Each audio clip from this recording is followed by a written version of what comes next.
reasons they Would you shouldn't go that favor way. any increase in the income tax rate from its current rate, 3.75%?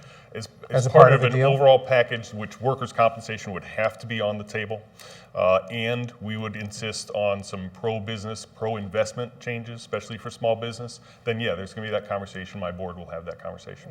The big thing in the state of Illinois is there's an impasse, some would say gridlock, between the Speaker of the House, Illinois House, Mike Madigan, the President of the State Senate, John Cullerton, and Governor Bruce Rauner. Democrats, of course, leading the General Assembly, and a Republican in the governor's chair. That's a major change. It hasn't been that way. Well, some would say since 12 years, when George Ryan left the governor's chair. Others would say longer than that, because this guy, Bruce Rauner, he's a true Republican. You know, we always ad-lib in this show, so we're just going to start with, we'll give you more about Todd Maisch later on, but that's a good point for you to address, because you know Bruce Rauner, right? Mm-hmm. Know him very well. Is he a true Republican? Is he a true believer in free markets and free enterprise? Let me stop right there. Todd Maisch, President and CEO, Illinois Chamber of Commerce. Is that how you would describe Bruce Rauner? Very much so. I think that's he is the business community. He is a representation of the business community. He has made investments that have led to thousands of jobs being created. Not all those investments work, and those ones you hear about, but he's been very, very successful as an investor, and his investments have helped create jobs because they've built businesses, so he knows what he's doing. Yeah, is he too close with business? You know, Phil Corboy sat in that chair just last week, and he said, he said Republicans think about the bottom line, Democrats think about people. I'm paraphrasing. Did Phil get that right? And is Rauner too much focused on the bottom line and not enough about people? Or is that a false distinction? It is a false distinction because really, and the governor is very articulate about this, really all of the good things you care about in your community, in your family, so much of it starts with a good paying job. That's the foundation for so much. It generates tax revenues, generates income for your family. So a healthy and strong economy is incredibly important to those quality of life issues. So the two are very much linked. You cannot separate the two. We're going to do a lightning round. Give you a little bit more about Todd. I mean, you know the stuff. He's been at the chamber for 20 years. He's been president and CEO for a year. He went to U of I, Urbana as an undergrad. He went to Illinois State University Bloomington for his MBA. More about that, but what you really want to know is what's the guy like? What's his guy? Nobody's ever seen this, okay? We're going to expose you because we're going to do this little word association game I've started.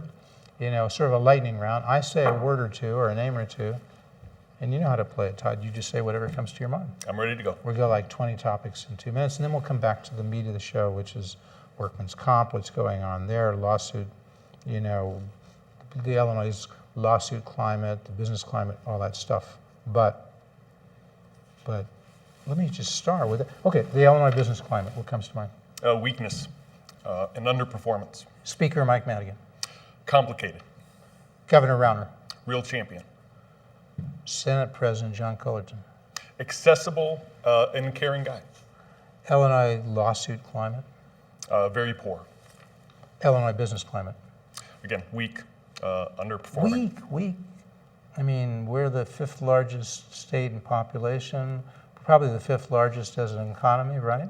And What's that's the weakness? despite the fact that we've got policies in the state of Illinois that makes it so much harder. We should be a national leader in job creation, not a national laggard. We need to be doing much better. So it's job creation that you're talking about. Even though we're a major economy relative to other states, our job creation has not been up to par. Is that It what is you're not. saying? It Job is not. growth is and not? the vitality and ability for businesses to feel like they can start a business here and be successful, all of those things need to be really improved, and you start with state government. We'll come back to that. Tort reform. Absolutely necessary. Trial lawyers. Have their place. Are they absolutely necessary? Yes, we're not against lawyers. We are Not even against against a trial system. lawyers. We are against a system that costs employers too much money, and it's a balance, and it's out of balance right now. Who cares about employers? Why should you care? Employers? Why, if it costs them, most of the people watching the show are employees. Why should they care if it costs the employers too much money? Because that's money that is going to the legal system and is not available to enhance benefits, give raises, or hire new workers. Yeah, because as my good friend, Democratic campaign strategist Pete Greco is fond of reminding his Democratic Party colleagues, you can't have employees without employers, right? It's another way, even shorter and better way to put it. Pete knows this stuff. He's so good at messaging, my good friend Pete Greco. Okay, Chris Radonio. Real champion. Low-income people. We want to lift them up. Business bottom line, because, you know, Phil said business, that's the thing about Republicans. They're always focusing on the business bottom line. Is that a bad thing? That's not a bad thing. It's absolutely necessary. If businesses don't make money, then those businesses aren't there and they don't have employees. Redistricting. Vital for our future. Minimum wage. Real disadvantage to our small businesses that create the most jobs. It's a real burden. Term limits. A good idea, I think. Yeah, for both on the national level, on the state level? I'd say at the state level is fine. You can go too far, there's no doubt about it. There are some states that have term limits and it's 6 years, and you have freshman legislators running for speaker. That's going too far, but I think that keeping people around for decades in the legislature, probably not a healthy thing overall. What about right to work zones, good or bad? That would be helpful, but not absolutely necessary. Public sector unions? Outsized. Outsized? Outsized. What does that mean? Their influence is outsized. Oh, so we should curtail the power of public sector unions? I would be for that. The one single best thing, if I'm a business and I make sell even $50,000 worth of toilet tissue to the state of Illinois, I'm banned from participating in the governor's race. If the AFSCME, the main state union, if they can make as big a check as they want in the governor's race, and then 6 months later they're negotiating their own contract with the governor. That's one example of how their influence is way out of line. So should we say, as I think Scott Walker said, and maybe he succeeded at this, unlike his presidential race in Wisconsin, maybe he succeeded at this, should we say, you know, the state and local government unions, particularly local governments, should have the power to determine the scope of their collective bargaining like we used to have for civil service. So if the village of Winnetka, which is unlikely, wants to say, pass an ordinance that they would just set the salaries, they would set pension benefits, they would take salaries and pension benefits out of the province of collective bargaining. Rockford might pass the same thing, Decatur. Let local government unions decide the scope. See what I'm saying? Yeah. Would you think that's a good idea? I think that's a very good idea. Again, it goes back to the notion that we believe very strongly that a government job is not more important than a private sector job, so that the rights of the unions, public unions, should be very similar to what they are with the private sector. So that's our real test. Government workers should not be getting a better deal than private sector workers. And as a part of the problem, I think FDR, President Roosevelt, pointed this out. Part of the problem with public sector unions, they have an inherent conflict of interest because they're negotiating with politicians who they may be supporting. You don't see that with the unions that are negotiating in the private sector. They're not supporting the campaigns of the president of that company. Mm-hmm. Is that an inherent That's exactly the conflict point. of That's interest? inherent, and as I gave the example before, AFSCME can write as large a check it wants to try and elect a governor, then they sit right across from that exact same candidate and negotiate their contract. And they did that with Quinn, and they did that with Governor Exactly. Quinn, right? That's exactly what happened. All right, local control, Good thing. Illinois taxes. In an appropriate range right now. Really? So is Illinois a high tax state or a low tax state? If you look across the board, I'd say the biggest problem in the state of Illinois economic development would be Cook County property taxes. Property taxes are high across the state, but especially in Cook County because you have classification, where commercial and industrial property pays more than residential. So that's a huge issue. Income taxes, if you were to stabilize the system, put in pro-growth ideas to help small business in particular, then the rates, I think you can have a discussion about where the rate should end up. As long as it's, say, stable, it's not changing every year, and you put in things that actually are incentives for businesses, especially small businesses, to invest then you can have a discussion about rates. So to attract business to Illinois, to have a good business climate, they want certainty. They'd like to have low taxes, but they'd also like to have stability, so you're not raising your taxes one year, cutting it the next. Business kind of doesn't like uncertainty. They used to say the stock market doesn't like uncertainty. When there's lots of uncertainty, the stock market tends to go down. That is very much the case. The best example I'll give you is that I think there's strong bipartisan support for research and development incentives. Illinois has a research and development incentive, but it has been allowed to lapse and then be reenacted, then lapse and be reenacted. If you don't know if an incentive is going to be there from year to year, it is of no use. But yet, Democrats and Republicans, I believe, strongly want a research and development incentive. Yet, we've been playing this game, and it's been very detrimental.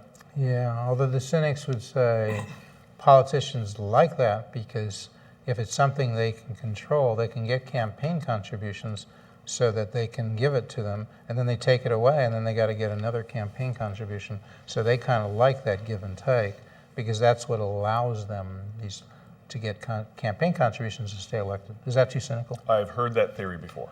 You're not necessarily going to believe in it, but you've heard it. I want to give them the benefit of the doubt and just think it's a lack of planning. State of Illinois spending. Too high. The state of Illinois budget impasse. Solvable, very solvable. I think there is stronger consensus for a solution than you would think by reading the papers. We'll come back to that and get your idea of what the solution might be. State employee pension reform or state employee pensions? Really unsustainable. School choice. School choice is a good thing. Competition. You like competition? You like competition. You think business people should have to compete? Business people do compete They every do day. compete. And they should. The U.S. Chamber of Commerce went out and did a survey, right? Mm-hmm. Is this the first time they've done it? No, they've done it for a number of years. And unfortunately, Illinois has never performed very well. We actually dropped back, though, all the way to 48th this year. So this survey did what? And who was being surveyed? Who conducted the survey? Because Phil Corboy was here. Look, it's a recent show. Phil's a good guy. He's an underwriter of public affairs. But I'm using it as a benchmark because, and we should have Phil on with you. But really, he said a lot of things that we'd like to get your response to. One, he says, Jeff, all you have to say is that survey was done by the U.S. Chamber of Commerce. He almost started laughing. He said, how can it be unbiased? So I ask you, how can it be unbiased? The important thing is that it ranks all 50 states, though. So the U.S. Chamber and their vendors went in and found the general counsel or senior legal people in I think it's a few hundred companies that are very responsible for making investments and creating jobs across the nation. So there's no incentive for a corporate counsel, for ABC Corporation, to want to to rank Illinois lower than it is. There's just no incentive for doing that. Right. So it really is a perception of the legal counsel from some very important people that have a real say in where investment goes in this nation. And they're saying loud and clear that Illinois' legal climate is a huge burden that we carry if we're trying to pursue that investment. And it's a large sample. It was done by the Harris polling organization. Very well respected as well. So just they wouldn't let you guys control and say, we want to screw Illinois. Could you make it bad for Illinois? No, conversely. Harris would not let its name be used. What I hear more than anything else is that people are in other parts of the nation look at Illinois and saying, can you please get your act together? That you are way too important of a state to be doing as poorly as you are and then have the nation reach its economic goals. So being the fifth largest is incredibly important. And I hear from colleagues in Wisconsin, certainly I hear it out in Washington, they say, you gotta get it turned around because you're holding all of us back. So there's more people that want Illinois to do better than want to tear it down. And there are states that you usually think of as Democratic, like Delaware and Vermont, that are number 1 and 2 in your survey. Right. Right, so it's not just Republicans. Here are Democrat states or states that are thought to be blue states that are doing pretty well. Mm-hmm. Iowa, number 4, and we're competitive. Illinois competes with Iowa. Right. So as we pointed out in the show with Phil, you got Michigan in the top 20, I believe. You got Wisconsin in the top 20. You got Indiana. And here is Illinois, 48. There were 10 major elements that these 1,200 respondents were asked to rate the states on, and so it's like the kind of whether there was needless discovery, whether it was too much time spent on discovery, whether the judges or juries are fair. So it's not like one thing. And Illinois consistently is coming out 48. It's kind of amazing we do as well as we do, given that, right? Yeah, I think one of a great example is the fact that Madison County, which is down just across the river from St. Louis, has a national reputation as the mecca for asbestos litigation. More than 1/3 of all cases filed nationally are in this small county, Madison County, down in southern Illinois. Is that because that's where the manufacturers are and that's where the harm is coming from? So there's a nexus, as the lawyers would say. So it makes sense to put them in Madison County because everybody knows that's where asbestos is being made. That's where the harm is coming from, right? It's all coming from Madison County? It's not the case. The vast majority... So how can they get it filed there? The vast majority of... I think it's less than 10% of all the cases are anybody who's even lives in Illinois, let alone Madison County. So People the plaintiffs don't even live there? The plaintiffs don't live there? Don't even live there. They just come there because that's a sort of user-friendly if you're a plaintiff's trial lawyer? That's exactly. It has been set up as its own industry. Don't we have laws that industry. says you have to have a connection? Well, they're not strong enough. They're not strong enough. Is it the Illinois legislature then who's not doing its job? Because these are cases that are filed in the state court rather than the federal court, right? Right, yes. So the Illinois legislature... Look, we'll ask Jim Durkin about it, okay? Because he's going to be here, the Illinois Republican leader. You folks may see it out of order if you do, but that's a good thing. So, Todd, would you remind me to ask Jim as he comes in? I will do that. I know that he knows, so that's an easy one for him. Okay, so you got that problem. I mean, Madison County in the survey, 16% rated it the worst jurisdiction in the country of these lawyers and senior business people who were in your survey. 16%. 26% said East Texas was actually worse. So they're beating out Illinois. But Chicago they can have that one. Chicago and Cook County had 20% saying that jurisdiction is worse. Okay. So come back maybe to that survey if we got more time, but we want to jump over to workman's comp. Yep. Because Phil said, no problem here. The problem is the insurance companies, because he said you had reform, and you would agree, there was a reform of workman's comp in 2009? To the act. In 2009, 2005? It didn't go far enough for us to consider it. Didn't go far enough? Oh, there were amendments. There were some modestly helpful amendments. And he said, okay, so he said there was reform. You would agree, and he said, the costs were made lower for the employers, and so the insurance companies should have lowered their rates. And he said they haven't. He said that's the problem, the insurance companies. What do you say to that? There are two things that really undermine that argument, which is what we think is really pretty weak, but it's the best they can come up with. So it's not just Phil. The Trial Lawyers Association. That's their are making standard that line. argument. That's the standard line. That's organized labor standard line. What you need to know about workers' compensation is that everybody makes out very well under the status quo, except for the employer that has to write the check at the end of the day. But the reason that those changes in 2011 are not producing the kind of savings that we've got is they didn't go nearly far enough to really be a game changer. And to answer the question of insurance companies, Illinois has one of the most competitive insurance markets anywhere in the nation. They're not just like two companies? No, more than 100 companies. More than 100 in Illinois? In Illinois. Yes, and if you're an employer, you go out and shop usually every year. So if somebody's making fat profits above and beyond what they should, the competitive marketplace would shrink those very, very quickly. But more importantly, or more to the point, a lot of companies don't even buy insurance. They self-insure. They just go ahead and write the checks themselves. So it can't be the insurance companies because they're not going to cheat themselves. Exactly. There's no reason. And they're the ones who are saying that there were not savings. And like you said, they're not trying to rip themselves off. It doesn't make sense. Let's get quickly over to the budget impasse because you said earlier in the show it's a solvable. And I'm going to ask you, look, you were a supporter of Governor Rauner. The Chamber of Commerce was, right? Mm-hmm. Yes. However you did it. He won 51-46. There's no turnaround agenda in effect. Nothing's been passed. So really, try to be fair here, but what'd you get for your money? What have you gotten out of Governor Rauner? Because somebody might say, term limits maybe should be 8 months. Maybe we need a new governor to get this done. What do you say? Well, first and foremost is that there's hope. And for your viewers, it's very important to know the number of job providers, job creators in this state that would have given up and literally moved away to other states if they could would have been gigantic had Bruce Rauner not been elected. If Pat Quinn was back for another year. So that's the most important thing. He's giving hope. Definitely giving hope. He's kind of like Barack Obama because he ran on hope. So Bruce and Barack, the same thing. Both B's, right? Hope. Your connection, not mine. Okay. But the other thing is that we're not done yet.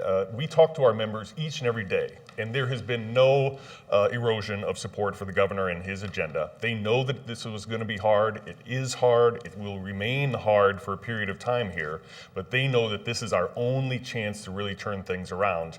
If the governor were to relent for whatever reason, the status quo were to be enshrined, it would be another 4 years, and who knows how long, that we wouldn't change the status quo. So that's the important thing. But here's the other thing, is that having a governor that runs state government in a way that is cognizant of the needs of employers as well as other interests is gigantic. It's huge. Not to mean as well as just restoring competence to state government. And then finally, the last thing I'd say is that with Bruce Rauner in the governor's office, there isn't a single job-killing bill that is going to become law in 2015, and that is a great, great thing. Okay, look, turnaround agenda. Tort reform, right? Yep. This is the governor's turnaround agenda. He wants tort reform. We've already talked about that. He wants term limits for the state legislators and for the governor and the other statewide office holders. He wants a vote in the state house and the state senate to put redistricting on the ballot so you folks can determine if you want to amend the Constitution to amend the way in which redistricting is done. But all he's asking for now, as I understand it, is the Democratic leaders say, since they control the Senate, they control the State House, he says, agree, you guys got the power, bring it to a vote. And if not enough people vote, it doesn't go on the ballot. Did I get that right? Yeah, that's correct. So that's what he wants, redistricting on the ballot. He wants redistricting a vote, to put it on the ballot. He wants a tax freeze, property tax freeze. Let's see if you can get this. Because, you know, Senate President Cullerton will say he's put forth a bill that has a real estate property tax freeze.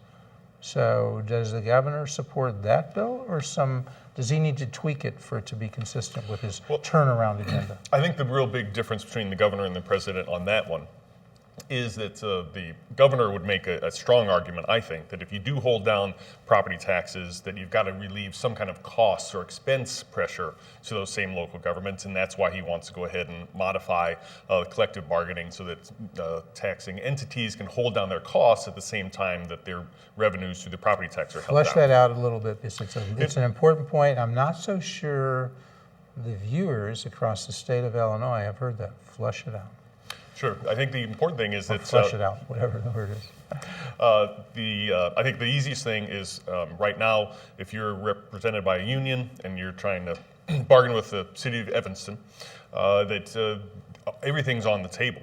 There are a lot of states where local governments don't have to bargain over, say, instance, the health care benefits or other aspects to it. So or even they salary, can go ahead. even salary, right?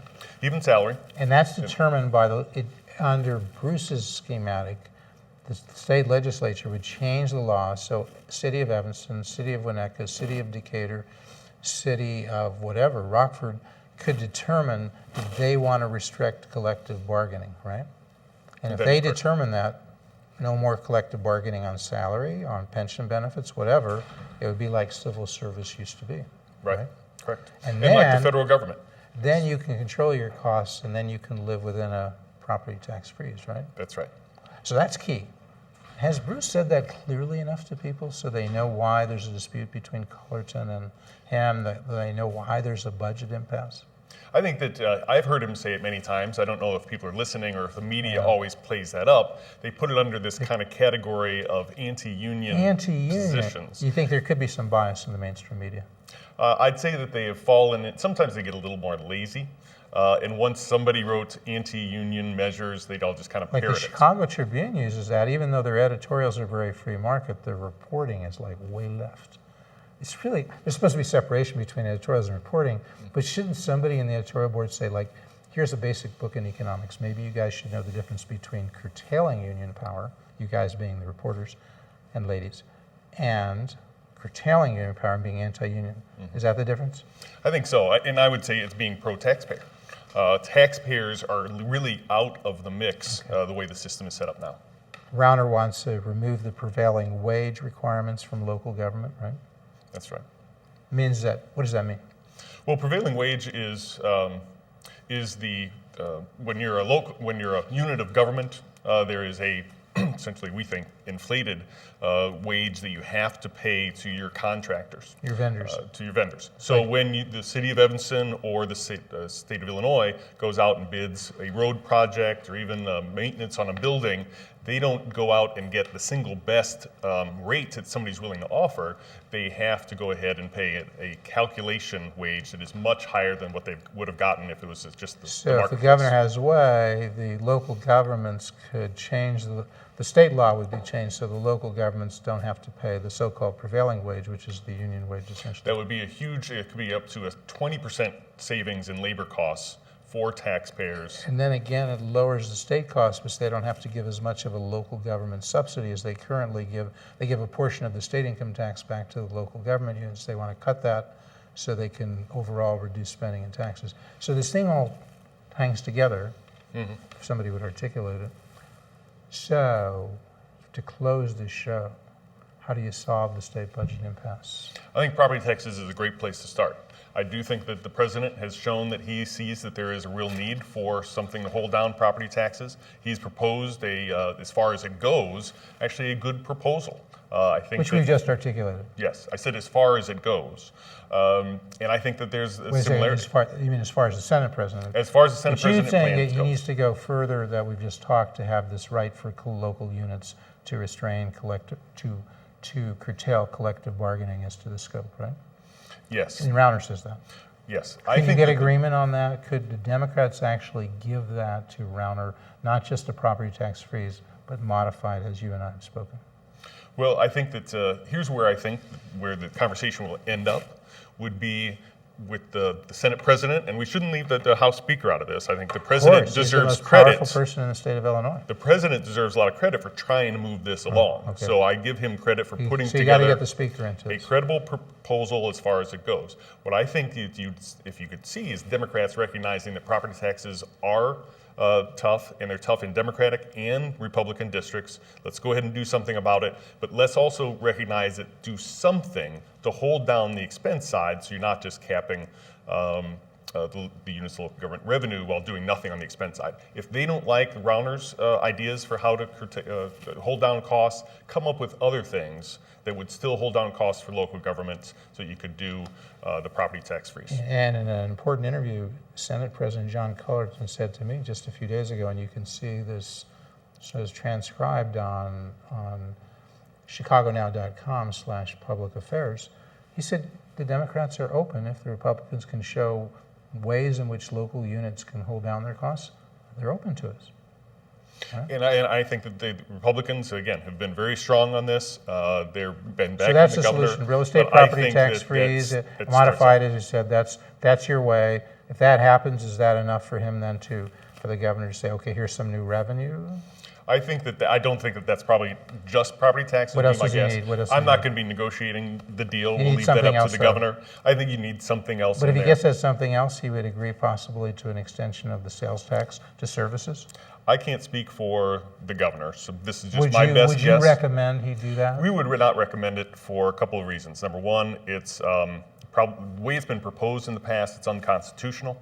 Also, it is politically very unpopular once the public actually focuses on it and they think about a new tax on their services. That's what's happened in other states. They've been repealed in other states because the public finally woke up and decided they didn't like them. So I think for those two reasons, they Would you shouldn't go that favor way. any increase in the income tax rate from its current rate, 3.75%? As a part part of of an the deal? overall package, which workers' compensation would have to be on the table, and we would insist on some pro-business, pro-investment changes, especially for small business, then yeah, there's going to be that conversation. My board will have that conversation. All right. I so much want to thank Todd Maisch. He is the president and CEO of the Illinois Chamber of Commerce. No term.